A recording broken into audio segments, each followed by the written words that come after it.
So welcome to another fantastic episode of My Orgasmic Life. And I'm your hostess with the mostest, Gaia Morrissette. And today we are going to talk about getting knocked up, which surprisingly, for the girl who talks about sex all the time, I don't actually get to talk about pregnancy and having babies very much.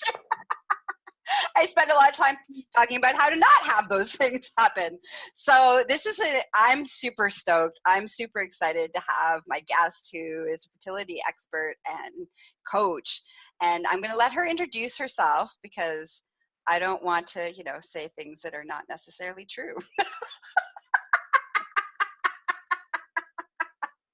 All right, Cassandra, welcome to the show. Tell us all about you. Okay, I'll tell you all about me. Okay, thank you so much, first of all, Gaia. I love your show, and it was such an honor to interview you for my speaker series, which we'll get into later. Mm-hmm. And it's really fun because, of course, people tend to have sex to make babies. And not everyone. I didn't. I'm a solo parent, so there was no man involved other than at a sperm clinic. But so I'm a fertility coach and a medical intuitive, and I work with people to knock out their crappy beliefs and their shitty thoughts and whatnot to get them knocked up. And because so much of it actually is up here. Up where? Because we got listeners.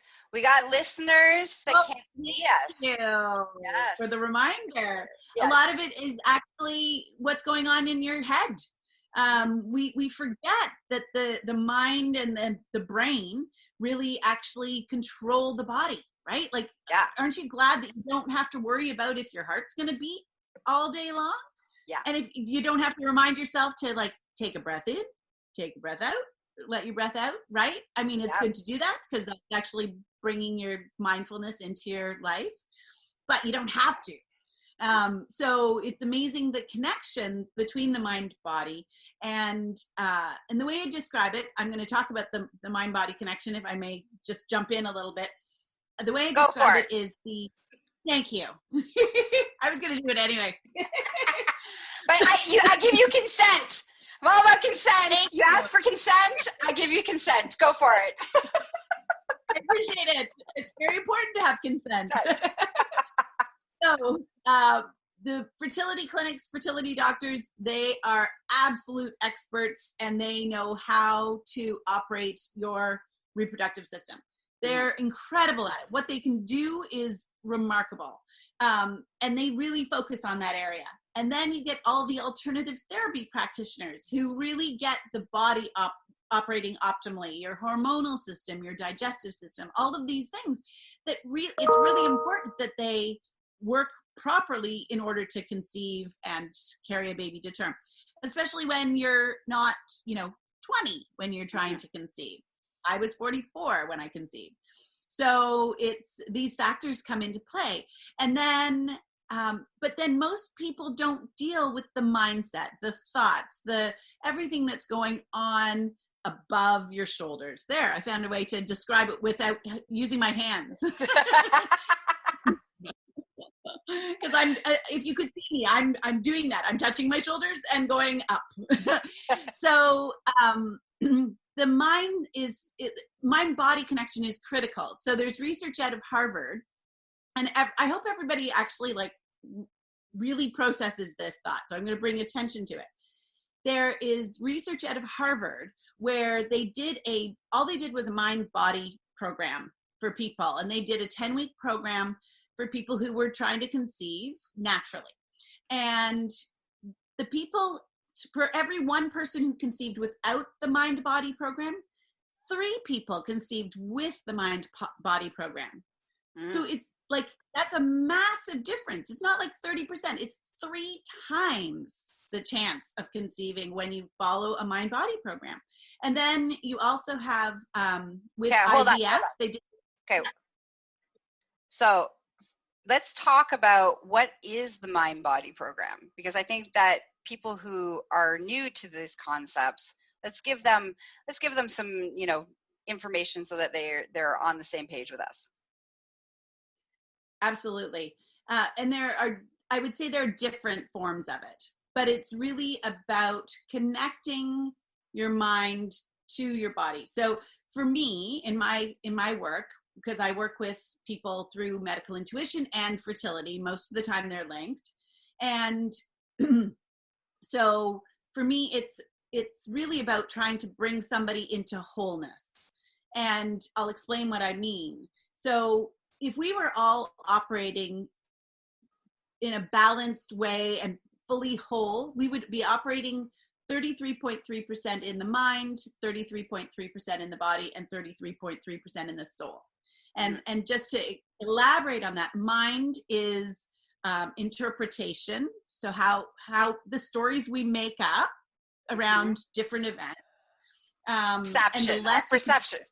Our stories and our perception of the data that we're taking in, and the perception that we perceive that what that data means.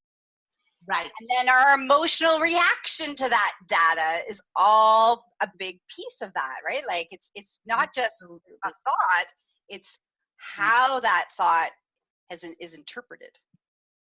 You're absolutely right. And just to elaborate even on that more, how you interpret it, an event, like say a divorce, right? There's a he said, she said. The actual event is the divorce. That's it. Yeah. But once you get into the he said, she said, both sides are making it up to a certain extent based on their perception, based on their perspective. And a lot of it is story. It's not necessarily a fact, but those stories, as you said, Gaia, absolutely bang on. Those stories create the emotions that we attach to them. And get this, those emotions are what land on the body and cause energetic disruption.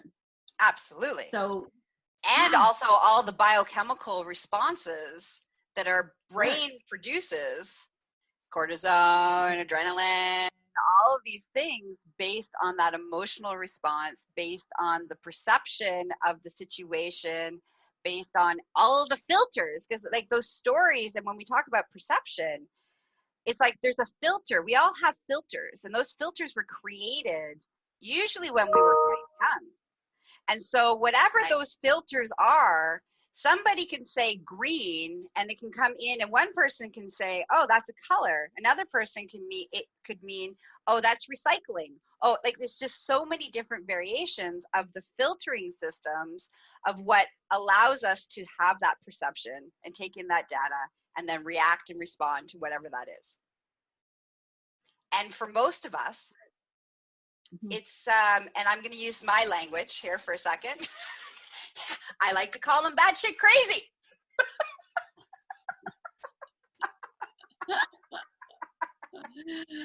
It's a lot of time our perception of reality is incredibly distorted.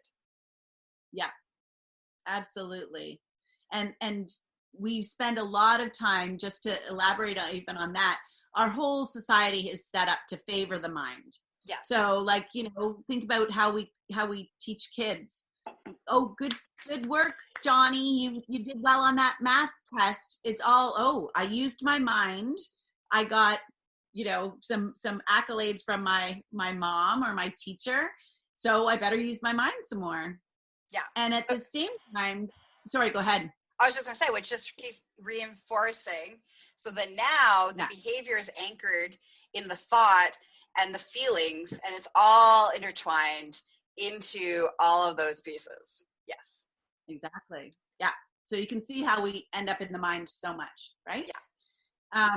Yeah. And most of the people who come to me, they're really a high percentage in the mind. I've only had 3 people who weren't, myself included. Go ahead, Gaia. Well, my question is that what are some of the mind filters? That's what we name them. Let's name them the mind filters, so that there's no judgment in it. It's just like we all have them, right? So it's not even the blockages. I don't even like using that word because again, there's some negative connotation into it, right? So what are the filters? What are the typical filters that are not serving people when they're trying to get pregnant? What are some of those filters?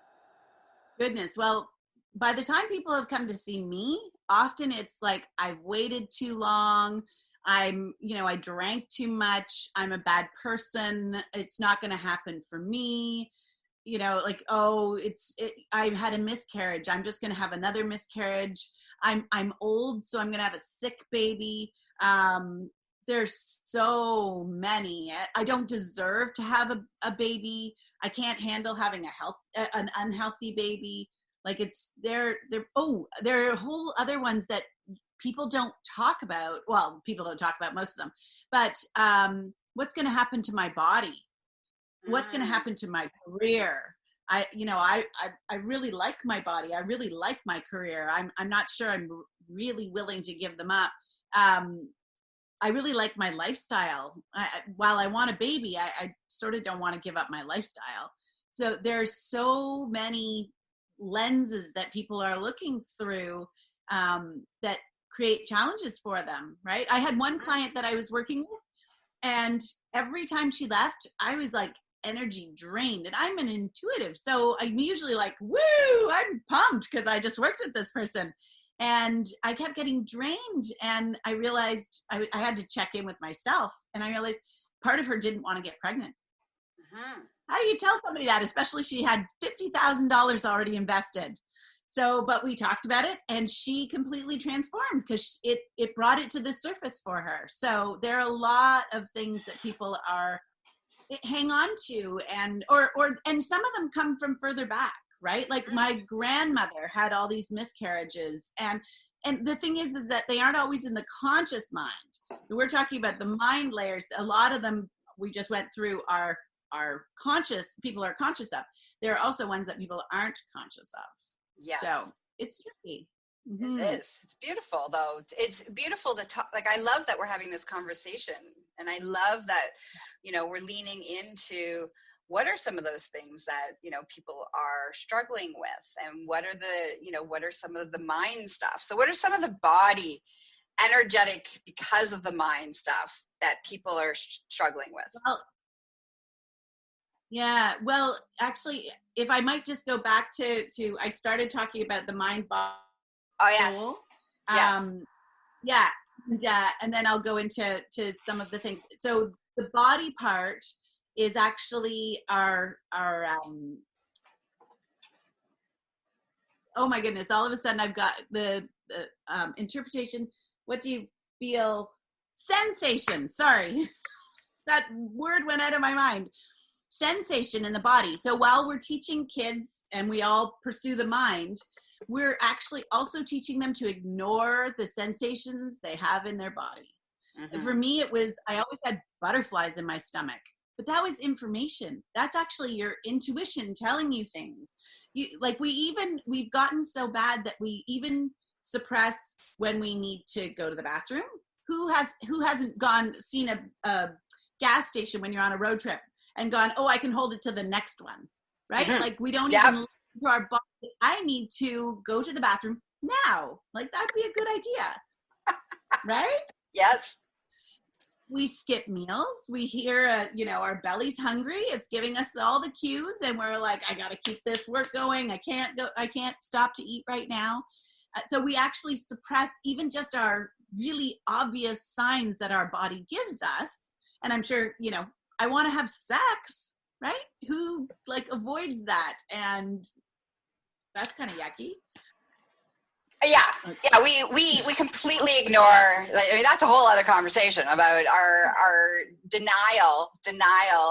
Like, it's the denial of our needs, and really, I think that's I find is fascinating, is that how much we are taught really young to deny our needs on all of the levels that we're talking about, our mind, body, and soul. Like, we are totally, from a societal, North American cultural society, we have been taught to deny those needs, whatever that is. Eating, going to the bathroom, sleeping, pleasure, joy, food, like all of it. Yeah, totally. So, and that's one of the things that I teach people, like, through our process, is like, when you get information from your body, like when you have a feeling in your body, you can literally just say, is there something I need to know? And see if maybe an idea will come into your head. For a friend of mine, he doesn't get any feedback from it, but it goes away like that because he actually acknowledged that he was listening to his body, right? So the body is where we get our intuition talks to us. So it's a great way to listen. And then the third area, and sorry, we'd be operating 33.3% in that body area. And then the other area is the soul. And we would be operating 33.3% in that. And that is just like leaning in and trusting that the universe has got your back, as opposed to trying to control everything. I mean, control is really fear-based, right? So it's not really a great place to be, but lots of us end up there, right? Yeah. So the whole soul area is about surrender, and how can you just, how can you release whatever you're trying to do. I mean, people do it through, manifestation and just sort of putting it out there. And I work with people and use the God box that Abraham Hicks, I think, introduced. And just like trust that it's going to happen, and take the steps to make things in your life happen, as opposed to going back to the mind and focusing on what you don't want to happen. Right? So that's sort of the mind, body, soul thing that I was talking about earlier. And I just wanted to add to that piece of anybody who's like listening, who's like, ooh, soul, that's religious. Ooh, that makes me uncomfortable. I want to talk about just energy. It's the energy of the essence of you. And it doesn't have to be anything other than that.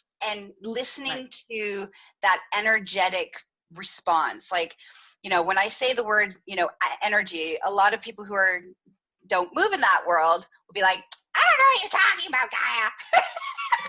So one of the things that I do is like, okay, everything around us is made up of energy. Everything exists around us is about energy. It's about our own, each energy has its own frequency, and who we are has its own frequency. So if we just go into the frequency piece, then that's an important part. You can't deny that part. Even if you don't believe that there's anything after death or anything else, you're still an energetic being, because everything that's made up in this dimension is made from energy. Okay. Yeah. That's for all my science people. Yeah. And it's so true. And I'm a science person, I should clarify. I've biology background all the way. I like to understand what's going on in the world. So, but also to return to your question about what's going on in the body. So I work with people to get them as close to wholeness as possible. That can help a lot. And honestly, it can feel incredible too. The first time I actually got to be more whole myself, so many wonderful things were happening all at once that I had to shut it down. It was really too scary. We are not used to life going, amazing, right? Because we've gotten kind of attached to this whole pain idea and our wounds. And anyway, don't get me started. So then you asked about the body. So what can be going on in the body? There's so many things that can be going on in the body. Blocked tubes, age, of course, is one of the reasons that you'll hear from medical doctors. But there's just endometriosis, PCOS. Like there's just such a long list. And and on the male side too, they can have swimmers that swim in circles. They can have swimmers that don't swim. I actually have had 2 clients that were born without what's called the vas deferens, which is basically the tube that takes sperm from the testes out the penis. So they're shooting blanks their whole life. So you're not going to get pregnant naturally if you have that going on, right? So there are a lot of different things that can go on in the body. And I would say the latest research that I've seen is that on the female side, it's about 60% attributed to the women. And on the male side, it's about 40%. And then there's also unexplained infertility. And I would say a lot of people who are in that category come to me. Now, other people who are in the other categories do as well, but they tend to end up focusing a lot on the physical. Whereas if you have unexplained infertility, like they can't put a point to a physical thing that's going on, then they have to search elsewhere, right? Yeah. So that's where they end up coming to me. So what would you say is the top 3 challenges of getting knocked up, having a baby? Well, boom, chicka, wow, wow.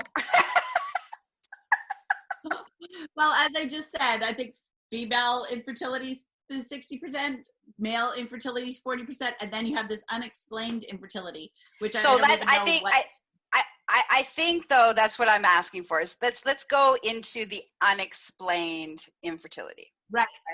Oh, so yeah. Of that, what would you say are like the top 3 struggles? I see what you're saying. Yeah. It's a good question. I would say people's thoughts are one of them for sure. Whatever, because when you're thinking, I love the term every thought is a prayer. So if you're thinking all day long, why me? Why can't I get pregnant? Some people are traumatized and can't go to baby showers. They see a pregnant woman on the street and they're triggered. They see a baby, they're triggered. So they're really stuck. And we help them get unstuck. And it's really painful. The problem is when you're focused on your pain, you're very likely to get more of it. Mm-hmm. So, and I say that with all kinds of compassion and sensitivity to the people who experience that, because it's really hard. And I understand that it's not a case of, I think they should just be able to put it away. Mm-hmm. But we need to help them through that. And that's huge. And that's their thoughts. The other is that people don't realize is that we inherit a lot of our beliefs, and we come in with tribal beliefs and whatnot. So, if you're not, people who are older often have been harassed constantly by their parents and their broader family. Oh, why haven't you started a family yet? And even me, I was never married, and I always planned to have a family partner or not. And my whole family had given up on me. They thought that I would never have children. I got asked a lot when I was younger, and then they gave up on me. And so I shocked the hell out of everyone when I announced that I was pregnant at 44.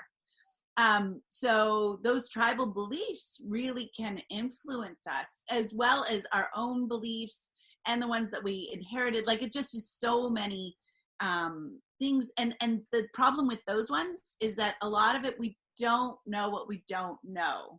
Yeah. Right. So they're hidden beliefs that they might influence how we live our lives, but we can't necessarily put our finger on it and go, oh, I'm doing this, I'm not getting pregnant because, my mother was raped and had, blah, blah, whatever it was, but you carried this with you. So it's fascinating. And we don't necessarily, it's not through the work that I do with people, we don't have to actually identify it. This is actually one of the things I'd love to just take a few seconds to explain. Therapy is wonderful. Therapy looks a lot at the past and figures out, why we behave the way we do based on our experience, right? So we're looking back and we're assessing it, and we kind of pull it apart and often have to re-experience it, right? With coaching, I'm not taking anybody, I'm not a therapist. We don't take people back into that. They might remember things based on the coaching that we do, but I try to keep them really focused on the future and how to get there. So we come up with strategies to move them forward, move them to where they want to be. And it's really important to have a strategy. If you're going to run a marathon, you don't just wake up one day and go, hey, I think this weekend I'll run a marathon, right? You strategize. Yeah, you train, you change your diet. You're all in. You actually, lots of athletes work on their mindset. In fact, heavyweight champions, they can't train every day to the level that they need to win the championship, because they would injure themselves immediately. Yeah. And so they've been hooked up to machines, and they literally do their whole training in their mind. They go through the whole process, and they have the same physical benefits as if they did the exercise. Oh yeah, the brain is so powerful, so powerful. Okay, so we got our thoughts is one of the major ones, okay? Yeah. Our thoughts and our beliefs. Then I heard you talking about triggers and feelings, so I imagine that would be the next one, around the emotions that are being affected by those thoughts and beliefs. For sure. Absolutely. And emotions is a huge one. Because it's hard. I imagine it must be incredibly hard to conceive. Nothing is going to be open to receiving and creation in that place of fear, sadness, worry, anxiety. You're right. And it is a huge one. But as you also said, it's kind of the result of the beliefs and the thoughts, right? Yeah. So we don't go in and say, okay, guess what? Now we want you to be happy, and just make somebody try and be happy when they feel like crap. So if we can start to shift their thinking and their beliefs, they naturally start to feel better. And there are some tricks to hang on, where's a pen? To actually make yourself feel better without changing them too. Like, I don't know if you've heard that the one about holding a pen. So if you hold a pen in your teeth, your mouth actually turns up a bit at the end. You can't help it. And so it forces your brain to think that you're smiling. Nice. Yeah. Some of it is like brain hacks. Yeah. Right? It's like, okay, I'm really, especially if you're like really low, I got to trick myself somehow into starting to feel better, because then once you start to feel better, then you can actually take action to really make yourself feel better, right? It's the whole cycle. Yeah, I always say you got to fake it till you make it, and it's the only thing I support faking. You're not allowed to fake orgasms, but you can fake happiness, and you can fake the other things to bring yourself up. But orgasms, no. Everything else, that's okay. Absolutely. Okay, so what else do we got? Okay. Well, do you want to talk about the speaker series now, or do you want to talk about anything else first? Well, I was going to say, what was the third one? So I'm still waiting. Third one. Right. Well, I mean, the emotions are huge. We just tend to focus on the thoughts and the beliefs. What would a third one for it's about the struggle part of it, right? So not so much about what you're doing to kind of course correct and help them through the process, but what do they come in with? Well, thoughts and beliefs are huge, what we focus on, right? Because we kind of we knock out their shitty thinking and their beliefs, right? So what about action? So what about the certain actions that they're taking that can be part of the creating the struggle around the conception? So what would some of those behaviors and actions? That can be their lifestyle choices, some of them. And I tackle them from the perspective of their thoughts and behaviors, but they're definitely lifestyle. And the thing is, it can be stuff that you don't think of, right? And like again, what? that's like, I was just going to, yes, I will. So it can be stuff that you don't think of, like, a lot of people again, it goes back to thinking that they will get pregnant, have the baby, and then fix things around the house or do whatever they need to do to incorporate the baby. But the thing is that, and this goes back to a little bit of woo-woo, you're actually trying to get a soul to come and hang out with you so that they can be your kid. And so it's kind of a chicken or egg thing. So what if you have to like clean up your life, to the way it's going to be when you're a parent, in order for you to get a soul to come live with you. And that's just one, a little bit woo-woo lifestyle thing, but it's also clutter, like all of the things that make your mind busy. And I just said clutter because that's the one that came to mind. Relationships that aren't serving you, your space. If your space is full of a whole bunch of shit, this is not going well up here, right? And it's amazing how much I work through people, and what do I call it? Clear the space. And sometimes that means the physical space. Sometimes it means the mental space. Calendars.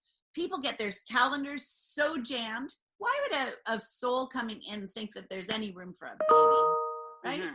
So it's asking people to think a little bit outside themselves, because this is the one time that we can actually participate in a miracle, and all of us can do it, right? I mean, a man can't carry the baby, but he can certainly be part of it. And so we kind of need to get our things in order to invite somebody to choose you, because that's what everybody talks about, is that a soul chooses their parents. For me, it's one parent, but it's really important to clean up your life. And that doesn't mean sure, as from the fertility perspective, you probably shouldn't drink a whole lot, drugs, all of these things. And that again goes back to the physical body. But what things can you clean up in your life that you haven't considered? Relationships that aren't serving you, your space. Look around. Is it crammed to the hilt? You might want to do, and this is I think I learned this from Carolyn Mace. Everything that you have, and every unfinished project, everything, you are connected to it with your energy and in real time, and you're connected to it all the time. So you're depleting your energy by having those things. So I just cleaned house, no more projects. If I haven't completed it, it goes. So it's things like that. I hope that helps. Yeah. All right. So let's talk about the speaker series, and tell me why you were inspired to create it in the first place. So let's talk about what it is, and then what inspired you to do it. Okay. So I put together the Fruitful Fertility Speaker Series. I believe it's 22 experts. And of course, I'm one of them. Okay, keep going. The first question was why I put it together, and then what it is. Okay. Yeah. So it starts on Monday, and it runs 9 days, and we have 3 talks a day. I think 2 days I have 2, but 3 talks a day, and you can sign up for it, and you'll get an email with those 3 talks. You've got 3 days to watch each talk, and it's got amazing speakers. It ended up being like a global event. So we've got people from Belize and Spain. One woman was in South Africa, US, Canada, all over the place, Australia. So it's been really fun for me because I've made connections with all these wonderful people, and they're just sharing their perspective on different aspects of the fertility journey. I'll just, if I may, I'll name off a few types of, I made a list so that I leave a whole bunch of out. So you have me talking about medical intuition and fertility coaching. And then you have, we have somebody talking about hypnosis, traditional Chinese medicine, acupuncture. We have another fertility coach, a physical trainer, pelvic floor, improving your pelvic floor, diet, cycle monitoring, mindset, beliefs, spiritual aspects. There are just so many topics that we cover. And which leads me to the reason that I did it. I wanted to put this together. So especially in Ontario, we're in Ontario, Canada, you're not conceiving. You go to your doctor after, depending on how old you are, 6 months to a year. You tell them that you're not. and they send you to the fertility clinic to get your, all the diagnostic tests done and whatnot to see what's going on.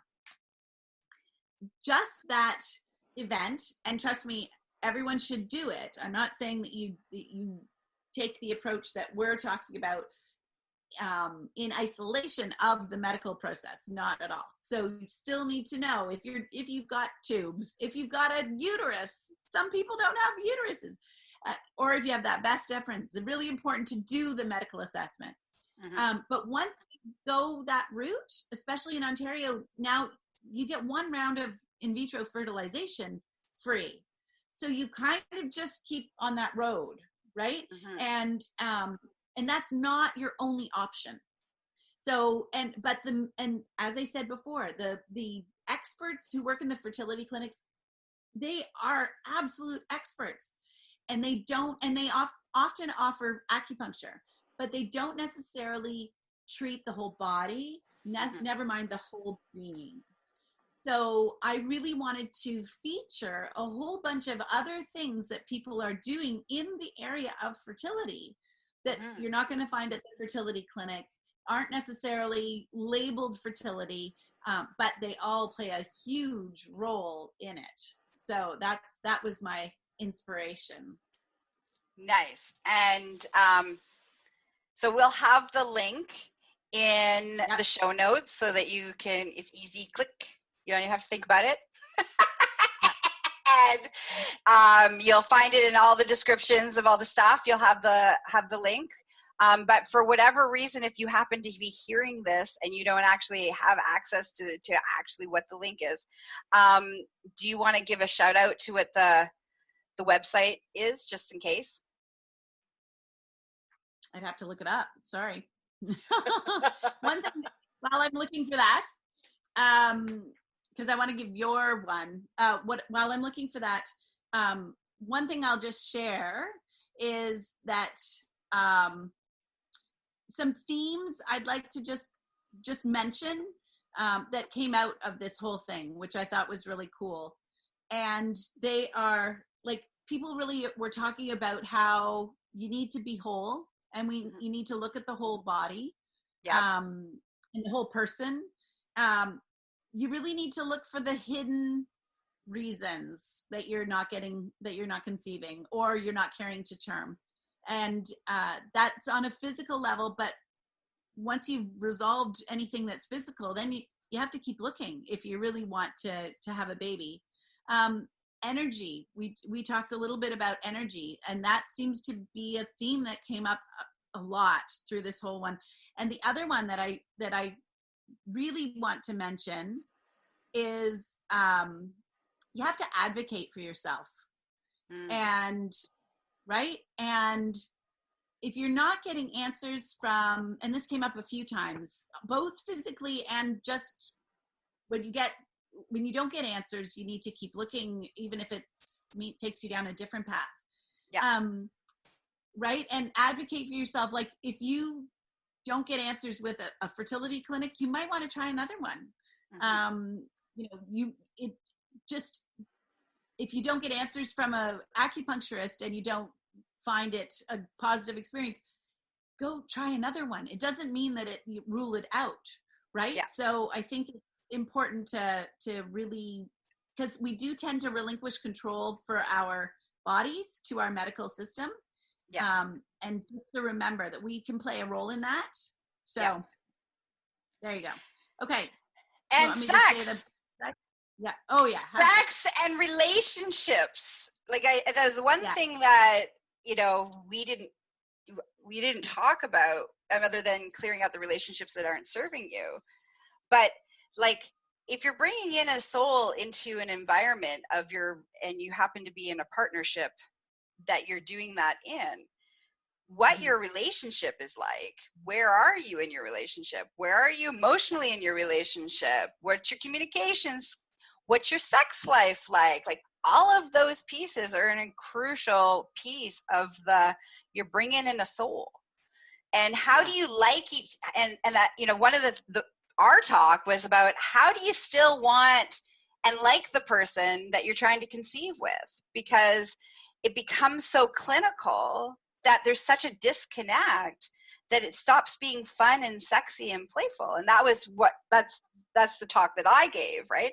But it's an important piece, right? It's like the holistic perspective of every aspect of it. Yes, absolutely. And Gaia, your talk I referenced a lot of times throughout, because it does become so clinical, and it does become really kind of disconnected from, I'm in a loving relationship. Now, of course, some people aren't, and like myself, I did it on my own. But really, even for me, the piece that I had to let go of was the fact that I was still attached to a man and the idea of the two-parent family. So it can be that simple. And I speak to that as well with respect to my experience, because I changed my mindset and was pregnant 2 weeks later for the first time ever after 2 years of trying. So you're right. I just had my mindset in the wrong type of relationship, right? I had it in the two-parent family. So you're absolutely right. And your talk absolutely was like a critical piece that, seriously, that I don't think people really talk about. Mm-hmm. Right? When they get on the fertility journey, it's like, oh crap, men say, I just want my wife back. And women are like, I got to have sex this day. And then you have performance anxiety. And then it's just not pretty. So that's one of the things that people try to do, is peel away those layers. And how can we have some fun? And Gaia gives some great information. So if you are trying to conceive and you love Gaia, you have to at least sign up just to watch hers, because it was great.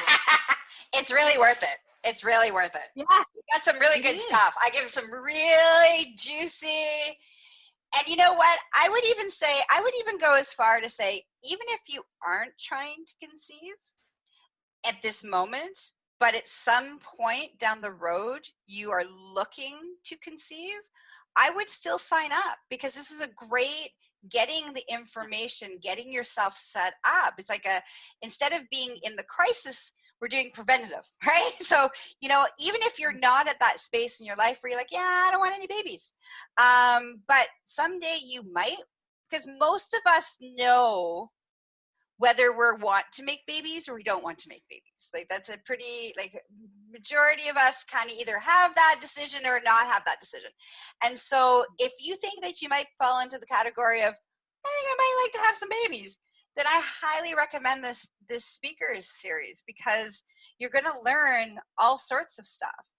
And it also can give you the support of other people in your life that may be trying to conceive and are struggling with that, to be able to have some understanding, some compassion, some empathy, maybe being better to have conversations about it. So I really think that this is for people who either A, are trying at the moment, B, think you might want to try sometime, or C, you have people around you who are trying to have babies. I actually think it would be really beneficial.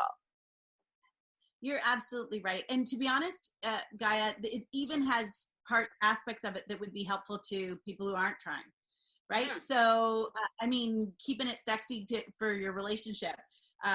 Cycle monitoring, not necessarily to conceive, but maybe to not conceive. Yep. And actually to even increase your vitality. Where women are a different beast than men. So yet we try to live like them. So I've got a couple of presenters who talk about, your cycle and the power that we have with our cycle. Yeah. Right. So I think there's a lot of information in there, and it's so true with the being proactive, because even if you are thinking of trying in a few months, let's say, but you don't feel you have time, although a lot of people have time right now because we're in a pandemic. But anyway, it's another topic. But 90 days before you conceive is when that egg, that follicle starts to mature. So it's actually a critical time. And for male sperm, 90 days before you conceive, before you actually release that egg, you're working on it.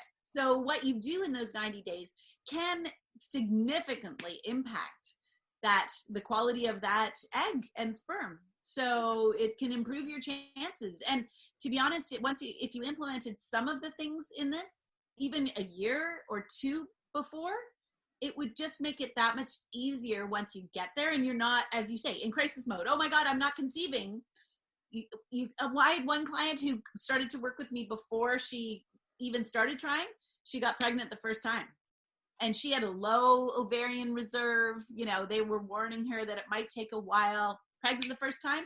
She lost the baby because she had mixed emotions. She even called me and she said, I think I know why. And she was excited about the baby, and she was in a more casual relationship, but a committed casual relationship. And she figured that would go away. And so it forced her to have the conversation with him. And he said, I'm not going anywhere. You might not have as much time for me, but I'm not going anywhere. Next time, she's conceived and she kept it because she now was clear, right? She had this conflict going on in her subconscious.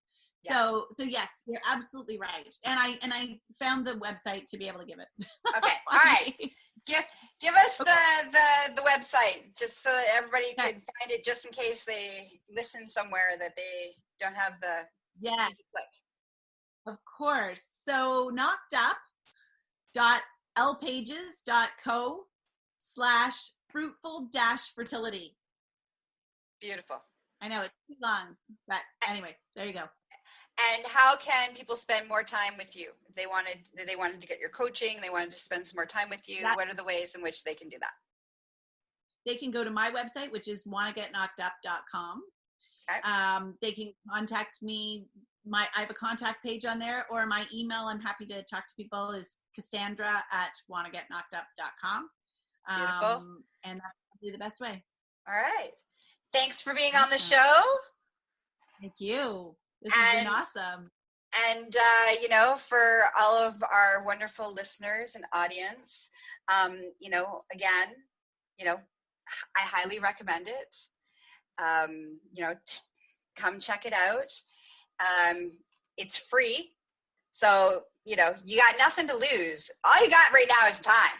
So you might as well. Knowledge is sexy, people. Knowledge is sexy. All right. To spend more time with me, you can find me at succulentliving.com. You can follow me on all of my social media platforms under Gaia Morrissette or Empress Gaia. And don't forget, you can find this awesome podcast, My Orgasmic Life, on all of your favorite podcasting platforms. And we now have our own app. So you can go as wherever your phone is, you can always have me with you, no matter where you go in the world. I love it. And thank you so much, Cassandra, for this juicy conversation. And that's it. That's all, audience. Till our next show. Bye-bye.